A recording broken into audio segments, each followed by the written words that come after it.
تم بنا لیتے ہو ایمانکم دخالم اپنے خصموں کو ایک دغا اور دھوکہ دینے کا ذریعہ بینکم آپس میں تمہارے ان تکونو کہ تم ہو جاؤ امتن یا اربا ایک ایسا گروہ جو کہ بڑا ہوا ہو غالب ہو من امتن دوسرے گروہ سے انما یبلوکم اللہ بھی اس کے سوا نہیں کہ در حقیقت میں اللہ تعالیٰ تمہیں اس سے آزماتا ہے ولا یبینن لکم اور تمہیں ضرور ظاہر کر دے گا یوم القیامتی قیامت کے دن ما کنتم فیہ تختلفون جس میں تم اختلاف کیا کرتے تھے اور اس عورت کی طرح نہ ہو جانا جس نے اپنے سوت کو مضبوط کرنے کے بعد توڑ دیا ٹکڑے ٹکڑے کر دیا اور تم بنا لیتے ہو اپنے خصموں کو دغا دینے کا آپس میں جو سو دغا بازی کرنے کا ذریعہ اور جو سو تاکہ ہو جائے تم میں سے ایک گروہ دوسرے گروہ کے اوپر بھاری ہو جائے اور جو سو بے شک اللہ تعالیٰ در حقیقت میں ان تمام معاملات سے تمہیں آزما رہا ہوتا ہے اور جو سو تمہیں ضرور بتلا دے گا وہ قیامت کے دن جو کچھ تم عمل کیا کرتے تھے یعنی اس سے پہلی آیت میں جو اللہ تعالیٰ نے کہا نا کہ اپنے عہد و پیمان کو پورا کرو اور خصموں کو مت توڑ دو جبکہ تم اللہ کو ضامن بنا چکے ہو اپنے درمیان میں اس عورت کی طرح مطلب کیا ہے ایک عورت جو خاص طور پہ جو سوت کیا کہتے ہیں جو روئی وغیرہ سے جو تاگا بنایا جاتا ہے کوئی عورت جو سو دن بھر محنت کر کے جو سو روئی کے ذریعے سے اپنا تاگا بنائے اس کو مضبوط اچھا بننے کے بعد اس کو پھر اپنی ہی جو سو ہاتھوں سے توڑ دیں کاٹ دیں مطلب کیا ہے دن بھر کی محنت کو ضائع کر دے یعنی کوئی عورت عقل مند ہو سکتی ہے کہ جو دن بھر محنت کرے اور اس کے بعد شام ہونے کے وقت میں جو دن بھر کی محنت کا جو سوت جو تاگا اور دھاگا اس نے بنایا تھا وہ تمام کا تمام کاٹ کر اس کو ٹکڑے ٹکڑے کر دے تو ایسا مت کر لو مطلب کیا ہے کہ تم جو سو اپنے اعمال کو برباد مت کر لو دھوکہ بازی کر یا عہد و پیمان کو توڑ کر یا جھوٹے خصمیں کھا کر یا خصموں کو توڑ کر تم اپنے اعمال کو برباد مت کرو جیسے کہ وہ عورت جو کہ دن بھر سود کا کام سود بنائے اور شام ہوتے ہی اس کو توڑ کر کاٹ پیٹ کر خراب کر لے تم جو سو اپنے خصموں کو دغا بازی کرنے کا ذریعہ بناتے ہو اپنے آپس میں ایک دوسرے کے اوپر بڑھنے چڑھنے کے لیے اور در حقیقت میں اس کے ذریعے سے اللہ تعالیٰ تمہیں آزما رہا ہوتا ہے مطلب کیا ہے خاص طور پہ جو جنگ وغیرہ کے وقت میں ہوتا تھا پہلے زمانے میں کیا ہوتا تھا کہ جب لوگ جو سو ایک جماعت اور ایک فرقہ یا ایک قبیلہ دوسرے قبیلے کے ساتھ عہد و پیمان کرتا تھا خاص طور پہ جبکہ ان کو ایک دوسرے کے اوپر ڈر ہوتا تھا تو اگر کوئی جماعت اور کوئی قبیلہ جو سو کمزور تھا اور اس نے جو سو مضبوط قبیلے کے ساتھ عہد و پیمان کیا کہ ہم تمہارے ساتھ جنگ نہیں کریں گے یا تمہارے اوپر کوئی اٹیک ہوگا تو ہم ان کا ساتھ نہیں دیں گے اس طریقے سے لیکن اس وقت میں جو کمزور تھا تو اس نے عہد کر لیا لیکن کچھ عرصے کے بعد وہ مضبوط ہو گئے ان کی طاقت بڑھ گئی تو اب اپنے عہد کو جو سو قائم نہ رکھے اور عہد کو کاٹ کر جو سو اس مقصد سے کہ ہم اس قبیلے کے اوپر آ جائیں یا ان سے بھاری پڑ جائیں اس طریقے کا کام مت کرو کیونکہ مشرکین مکہ کفار مکہ اس زمانے میں ایسے کام کر لیا کرتے تھے یعنی جب اپنی اپن کمزور ہوتے ہیں تو عہد و پیمان کرتے دوسرے قبیلوں کے ساتھ اور جب مضبوط ہو جاتے تو اس عہد کو ٹھکرا دیتے اور ان کے اوپر چڑھائی کرتے ان کے اوپر لڑائی وغیرہ کرنے کے لیے آگے نکل جاتے تو اللہ تعالیٰ مسلمانوں کو یہ بتا رہے ہیں کہ تم آپس میں اس طریقے سے نہیں کرنا کہ تم دوسروں کے اوپر حاوی ہو جاؤ بلکہ نبی صلی اللہ علیہ وسلم نے جو عہد و پیمان کیا تھا خاص طور پہ مدینے میں جانے کے بعد جو اطراف کے جو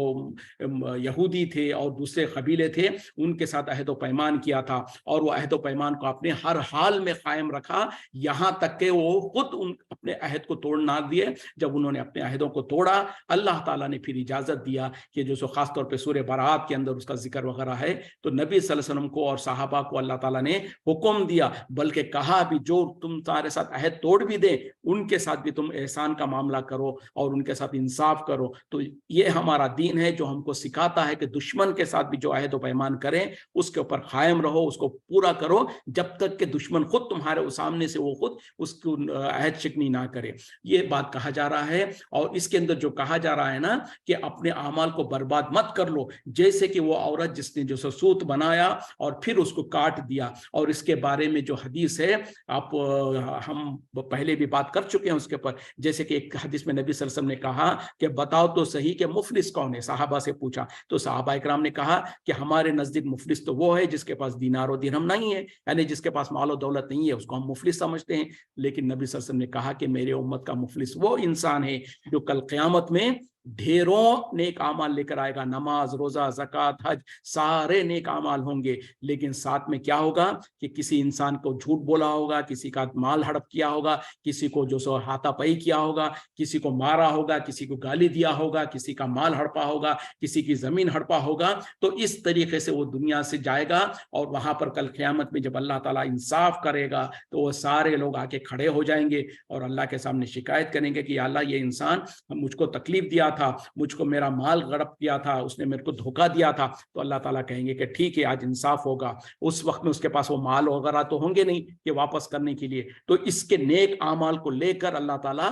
جو مطالبہ کر رہا ہے ان کو دیتا جائے گا, اور سوال کرنے والے اتنی لمبی لائن ہوگی کہ وہ سارے ان کو دیتے دیتے اس کے سارے نیک اعمال جو پہاڑوں جیسے نیک اعمال لے کر آیا تھا وہ سارے کے سارے نیک اعمال ختم ہو جائیں گے, اور سوال کرنے والے پھر بھی باقی رہیں گے. اس وقت میں پھر اللہ تعالیٰ کہے گا اب اس کے نیک اعمال تو ختم ہو گئے, اب جو سوال کر رہے ہیں ان کے گناہوں کو لے کر اس کے پلڑے میں ڈالو, اور جب اس کے پلڑے میں نیکیاں کوئی نہیں ہوں گے اور سارے کے سارے گناہ ہوں گے, اس وقت میں اللہ تعالیٰ فرشتوں کو حکم دے گا کہ اس کو منہ کے بل گھسیٹتے ہوئے جہنم میں پھینک دو. تو یہ ہے نبی صلی اللہ علیہ وسلم نے کہا کہ میری امت کا مفلس انسان وہ ہے. تو آج ہم تمام کو اس حدیث سے کانپنے کی ضرورت ہے کہ کہیں ایسا تو نہیں ہے ہم دینداری میں تو بہت آگے بڑھ چڑھ کر نفلی نمازیں بھی پڑھ رہے ہیں, صدقہ خیرات بھی کر رہے ہیں, تہجد بھی پڑھ رہے ہیں, ساری عبادتیں کر رہے ہیں, لیکن اسی وقت میں دوسری طرف جو سو کسی کو دھوکہ دے رہے ہیں, کسی کا مال ہڑپ رہے ہیں, کسی پڑوسی کے ساتھ جو ظلم و زیادتی کر رہے ہیں, کسی کے ساتھ کچھ, کسی کے ساتھ کچھ. تو اگر اس طریقے کا, اور وہ لوگ جو تجارت کرتے ہیں ان کو تو 10 مرتبہ سوچنا پڑے گا,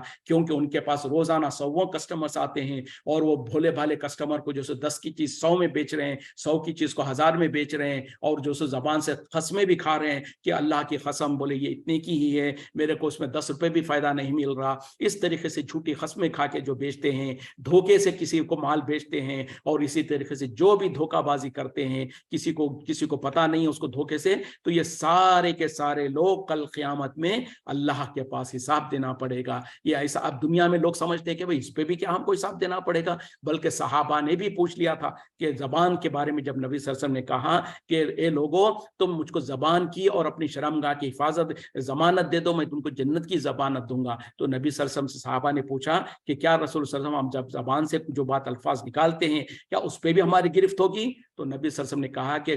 اس زمانے میں جو کلمات ہوتے تھے, اے فلاں تجھ کو تیری ماں ہلاک پائے, اس کے اور نہیں تو کیا, یعنی اکثریت جو جہنم میں جائے گی وہ اس زبان کے جرم کی وجہ سے ہی جائے گی. یعنی جھوٹ بول دیا, غیبت کیا, چغلی کیا, کسی کو جو سو گالی دے دیا, کسی کو کچھ کر دیا. تو اس طریقے کے جو آپس کے جو معاملات ہوتے ہیں, جو لین دین کے معاملات ہوتے ہیں, ایک دوسرے کے حقوق ہوتے ہیں, اس میں جب انسان جو سو نقصان کرتا ہے یا حق تلفی کرتا ہے تو ایسے ہی ہے کہ اپنے کمائے ہوئے اعمال کو دوسروں کو دینا. تو یقیناً یہ کیا ہے,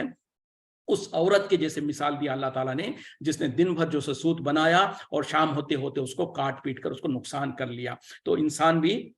زندگی بھر اعمال کو جمع کرتا رہا اور قیامت میں پتا چلا کہ جیسے کہ وہ لیکنگ بکیٹ ہے, یعنی ایک بکیٹ میں چھید ہے اور اس میں آپ پانی بھرتے جا رہے ہیں, ساری رات آپ بھرتے رہے پانی. صبح جب روشنی ہوئی دیکھا تو کیا ہے کہ بکیٹ میں جو سو ایک قطرہ بھی پانی نہیں ہے. کیوں کہ اس بکیٹ کے اندر چھید تھے, وہ چھیدوں کو آپ نے بند نہیں کیا, اور ساری رات اگر آپ ایک ڈرم وغیرہ بھی ہے اور اس میں کسی کنویں سے آپ پانی سینتے جا رہے ہیں, نکال کے ڈالتے جا رہے ہیں, گھڑا ہے یا بکیٹ ہے جو کچھ بھی ہے, اور اس میں ساری رات آپ بھرتے رہ رہے ہیں, اور صبح اٹھ کے دیکھا تو کیا ہے اس میں تو سوراخ تھا اور آپ نے اس سوراخ کو بند نہیں کیا, تو سارا کا ساری پانی ضائع اور برباد ہو گیا. تو ہمارے اعمال بھی اسی طریقے سے ضائع اور برباد ہو جائیں گے اگر ہم نے اس کی حفاظت نہیں کی. اور حفاظت خاص طور پہ حقوق العباد میں اگر کوئی کمی اور کوئی زیادتی ہم نے کر لی ہے دنیا میں, اور یقیناً ہوتی ہے ہم سے, صبح سے شام تک پتہ نہیں کتنے مرتبہ کتنے ہم گناہ کر رہے ہوتے ہیں, جہاں پر اللہ کے حقوق میں کمی کرتے ہیں وہاں پر بندوں کے ساتھ بھی ظلم و زیادتی کر رہے ہوتے ہیں. تو وہیں کا وہیں ان کی حق تلفی کو جو سو رفع دفع کر لیا جائے تو پھر تو خیر ہے. اگر کسی کا مال آپ نے ہڑپا ہے تو اس کو جا کے اسے معافی مانگے, اس کا مال کو اس کو لوٹا دے اور اس کو کہیں کہ بھئی مجھے آپ معاف کر دیجئے, اور اگر اس نے معاف کر دیا پھر تو غنیمت ہے. اگر کسی کو گالی دیا ہے, کسی کی غیبت کی ہے, کسی کی چغلی کی ہے, تو ان کو کہیں کہ بھائی جانے انجانے میں مجھ سے آپ کے خلاف جو کچھ بھی غلط کلامی کیا ہوں میں, یا کوئی آپ کے ساتھ ظلم و زیادتی کیا ہوں, تو مجھے معاف کر دیجئے. اگر وہ معاف کر دے تو الحمدللہ, اور اگر نہیں معاف کرتا ہے تو پھر تیار ہو جائیں کل قیامت میں اللہ کے سامنے حساب دینے کے لیے, کیونکہ اللہ تعالیٰ اپنے حقوق تو شاید پھر بھی معاف کر دے. جیسے کہ اللہ تعالیٰ نے کہا نا, شرک کے علاوہ جتنے جس کے جو گناہ چاہے میں معاف کر دوں, لیکن جو بندوں کے حقوق ہے وہ اللہ تعالیٰ ہرگز معاف نہیں کرتا. کیوں؟ کہ وہ اللہ کے اختیار میں ہے ہی نہیں, وہ تو بندوں کا آپس کا معاملہ ہے. اللہ تعالیٰ تو کہے گا کہ میرے حقوق, میری عبادت میں اگر تم نے نقص کیا, کوئی شرک تو نہیں کیا, اس کے علاوہ نماز روزہ زکوٰۃ وغیرہ میں کچھ کمی رہ گئی, کچھ اور چیزیں کمی رہی, تو اللہ تعالیٰ تو بخشنے والا رحم کرنے والا ہے, ہو سکتا ہے اللہ تعالیٰ معاف کر دے. لیکن جو انسانوں کے ساتھ آپس میں ایک دوسرے کے ظلم و زیادتی کیا ہوگا, ان کے حقوق کو معاف کیا کہتے ہیں کہ اس کے حقوق کو جو سو دبایا ہوگا, تو وہاں پر اللہ تعالیٰ کہے گا کہ یہ تو میرا معاملہ نہیں ہے, یہ تو بندوں کا معاملہ ہے. اور وہ کو دنیا قیامت میں تو کوئی معافی کرنے کا سوال ہی نہیں ہوتا ہے. دنیا میں تھا کہ ہم معافی کروا لے سکتے تھے, معافی مانگ لے سکتے تھے. کل قیامت میں تو صرف اور صرف حساب کتاب دینا پڑے گا, اور وہ حساب کتاب اس طریقے سے کہ اپنی نیکیوں کو ان کو دے کر اپنے نیکیوں کو برباد کرنا پڑے گا. تو بہرحال ہم کاش اگر اس بات کو سمجھ لیں, اور دنیا میں جتنی ہم فکر کرتے ہیں اپنے عبادتوں کے لیے, اتنی ہی فکر ہم کو اپنے معاملات کے بارے میں بھی کرنے کی ضرورت ہے. اپنے لین دین, اپنے جس کے ساتھ ہمارا اٹھنا بیٹھنا ہوتا ہے, چاہے ہمارے بیوی آپس میں میاں بیوی کے حقوق ہو, اولاد کے حقوق ہو, ماں باپ کے حقوق ہو, پڑوسی کے حقوق ہو,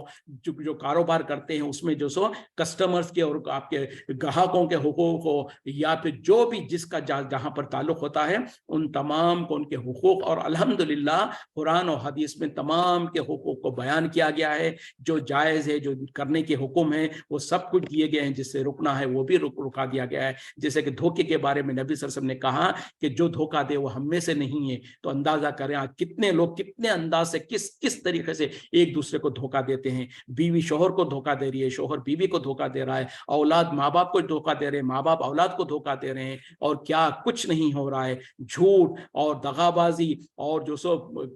غیبت اور چغلی اور کیا کیا نہیں ہے. بہرحال اللہ تعالیٰ ہم تمام کو سمجھ عطا فرمائے.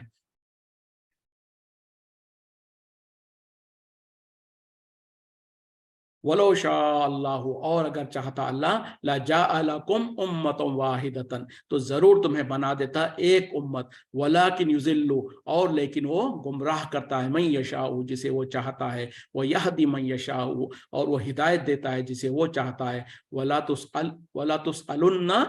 اور تم ضرور پوچھے جاؤ گے, اما کنتم تعملون, جو کچھ تم عمل کیا کرتے تھے.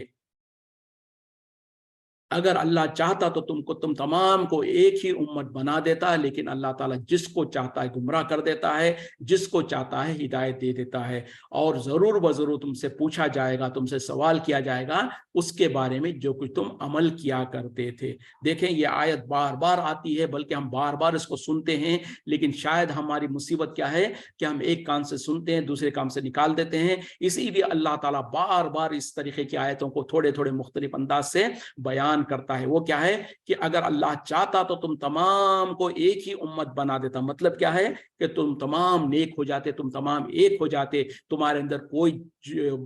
کفر کرنے والا, شرک کرنے والا, بدعت کرنے والا نہیں ہوتا, سب کے سب اللہ کے مطیع اور فرما بردار ہو جاتے. اگر اللہ چاہتا تو یہ کر سکتا تھا, اور اللہ تعالیٰ کرنے پر قادر ہے, لیکن اللہ تعالیٰ ایسا نہیں کیا. اور اللہ تعالیٰ کیا کرتا ہے, بلکہ اللہ تعالیٰ یہاں پر کہہ رہے ہیں کہ اللہ جس کو چاہتا ہے اس کو گمراہ کرتا ہے, جس کو چاہتا ہے اس کو ہدایت دے دیتا ہے. اب اس سے کیا ثابت ہوا کہ ہدایت دینا اور گمراہ کرنا, اس کی چابی اور اس کی حکمت اور اس کی جو سو اختیار اللہ کے ہاتھ میں ہے. اب ہم ذرا ایک ٹھنڈے دماغ سے سوچیں کہ کیا ہم گمراہ ہونا چاہتے ہیں؟ ہرگز نہیں. کیا ہم ہدایت پانا چاہتے ہیں؟ ضرور, کیوں نہیں. تو ہم جب زبان سے تو کہتے ہیں کہ ہم ہدایت پانا چاہتے ہیں اور ہم گمراہ نہیں ہونا چاہتے, لیکن اس کا فارمولا کیا ہے اور اس کی چابی کس کے پاس ہے؟ اللہ کے اختیار میں ہے. جب ہم کو پتا چلا, خود انسان اپنی کوشش سے ہدایت نہیں پا سکتا, خود اپنی کوشش سے انسان گمراہی سے بچنا چاہے نہیں بچ سکتا جب تک کہ اللہ کی توفیق نہ ہو.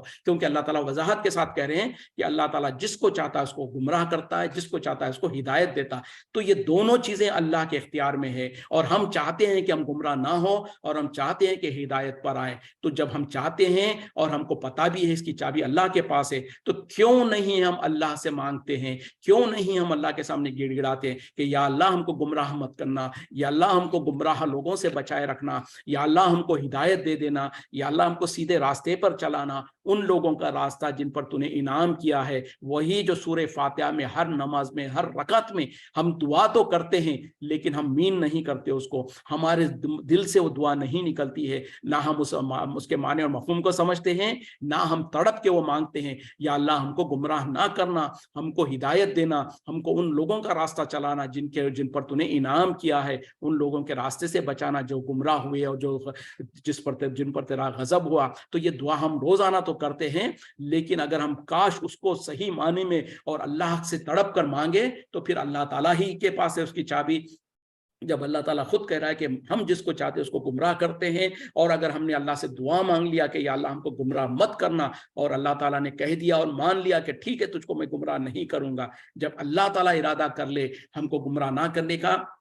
تو پھر دنیا کی کوئی طاقت ہم کو گمراہ نہیں کر سکتی ہے. اور جب ہم اللہ سے مانگ لے کہ یا اللہ ہم کو ہدایت دے, ہم کو ہدایت دے اور ہم کو ہدایت دے, اور اللہ تعالیٰ نے وعدہ کر دیا اور کہہ دیا کہ اے بندے میں نے تجھ کو وہ دے دیا جو تو نے مانگا, اور جب اللہ نے دے دیا تو پھر دنیا کی کوئی طاقت ہم کو گمراہ نہیں کر سکتی ہے. تو بہرحال یہ چھوٹی چھوٹی آیتیں جو بار بار ریپیٹ ہوتی ہے, اس میں اگر ہم غور و فکر کریں تو ہمارے دنیا کے ہمارے ساری زندگی کے جو مقصد ہے وہ مقصد شاید حاصل ہو جائے, کہ ہم کو پتہ چل جائے, یقین ہو جائے کہ اللہ کے علاوہ کوئی ہم کو گمراہ نہیں کر سکتا ہے, اور اگر اللہ تعالیٰ نے ہم کو گمراہی پہ ڈال دیا تو دنیا کی کوئی طاقت ہم کو ہدایت پر نہیں لا سکتی ہے, اور اگر اللہ تعالیٰ نے ہمارے حق میں ہدایت کے فیصلے کر دیا تو دنیا کی کوئی طاقت ہم کو گمراہ نہیں کر سکتی. تو ہم اسی لیے پھر یہ اللہ کی طاقت کو اور اللہ کی قدرت کو سمجھتے ہوئے جانتے ہوئے اللہ سے دعا مانگے کہ یا اللہ تو ہی ہے جو ہم کو ہدایت دے سکتا ہے, ہمیں ہدایت دے دے, یا اللہ تو ہی ہے ہم کو گمراہی سے بچا سکتا ہے, ہم کو گمراہی سے بچا دے. پھر جب اللہ تعالیٰ ہمارے حق میں پیر کے فیصلے پڑے گا تو پھر دنیا کے شیطان اور شیطان کے جتنے بھی چیلے ہیں وہ کبھی ہم کو گمراہ نہیں کر سکتے ہیں. وَلَا تَتَّخِذُوا, اور نہ تم بنا لو, ایمانکم, اپنی قسموں کو, دغالم بینکم, آپس میں دغل اور جو سو دھوکہ دینے کے لیے, وَتَزِلُّوا قَدَمٌ, پس پھسل جائیں گے قدمیں, بعد ثبوتہا, اس کے جم جانے کے بعد, وَتَذُوقُوا السُّوءَ, اور تم چکو گے برا وبال, یعنی برائی کا وبال, بما صددتم, اس کے سبب جو تم روکتے تھے, عن سبیل اللہ, اللہ کے راستے سے, وَلَكُمْ عَذَابٌ عَظِيمٌ, اور تمہارے لیے بڑا عذاب ہوگا. اور تم جو سو اپنے خصموں کو آپس میں درمیان میں جو سو دھوکہ بازی کرنے کا ذریعہ نہ بناؤ, اور جو سو کہ تمہارے قدم اکھڑ جائیں گے اس کے بعد کہ وہ جم گئے تھے, اور تم جو سو برا وبال چک لو, یعنی اس کا سبب, اس کا ثمرہ جو سو برا تم چک لو, اس کے سبب کہ جو تو تم اللہ کے راستے سے لوگوں کو روکتے تھے, اور تمہارے لیے دردناک عذاب ہوگا. دیکھیں دنیا میں انسان جو خصموں کو اور اس کو کرتا ہے, اس کے بارے میں اللہ تعالیٰ کہہ رہے ہیں کہ دردناک عذاب ہوگا. مطلب کیا ہے کہ تم نہیں چھوٹ پاؤ گے, تم دنیا میں جو کام کرتے ہو, یہ آپس میں جو ایک دوسرے کے ساتھ خصمیں کھانا اور خصموں کا توڑ دینا, اس پر بھی تمہیں دردناک عذاب ہو سکتا ہے. اور مطلب کیا ہے کہ اپنے خصموں کو ڈھال مت بناؤ, یا جو سو دھوکہ دینے کا لوگوں کو ذریعہ مت بناؤ, یہ اس کے لیے کہ تمہارے قدم جمنے کے بعد جو سو اکھڑ جائیں, اور تمہیں برا سبب, اس کا برا نتیجہ ملے کہ تم نے اللہ کے راستے سے روکا. مطلب کیا ہے کہ مثال کے طور پر تم نے جو سو نبی صلی اللہ علیہ وسلم, اس زمانے میں خاص طور پہ جب مسلمان ہوتے تھے کوئی, اور ہونے کے بعد کچھ لوگ جو سو فوراً مرتد بھی ہو جاتے تھے, تو ان لوگوں کو بھی سختی کے ساتھ کہا جا رہا ہے کہ دیکھو تم اللہ پر ایمان لائے ہو, اور تم نے عہد و پیمان کیا, نبی صلی اللہ علیہ وسلم کے ہاتھ پر بیعت کیا, اور تم نے جو سو ایمان لانے کا دعویٰ کر دیا. اب اس کے بعد تم اگر جو سو اس سے پھر جاتے ہو تو ہوگا کیا کہ ایک تو تم اپنے اس دین سے پھرنے کا گناہ تمہارے لیے خود ہوگا, اس کے علاوہ خاص طور پہ جب لوگ دیکھیں گے کہ یہ انسان تو دین میں آئے, دین کے اندر داخل ہوا, پھر کچھ عرصے کے بعد وہ دین سے پلٹ جا رہا ہے, تو ہو سکتا ہے کچھ لوگ جو ایمان لانا چاہتے تھے وہ بھی پیچھے ہٹ جائیں گے. تو اس ذریعے سے تم جو سو لوگوں کو گمراہ کرنے کا, لوگوں کو اللہ کے راستے سے روکنے کا ذریعہ بنو گے. تو خود بھی انسان اپنے گناہ کا بھی سزا پائے گا, اور ان لوگوں کو جن کو اللہ کے راستے سے روکنے کا ذریعہ بنا ہوا, اس کا بھی انہیں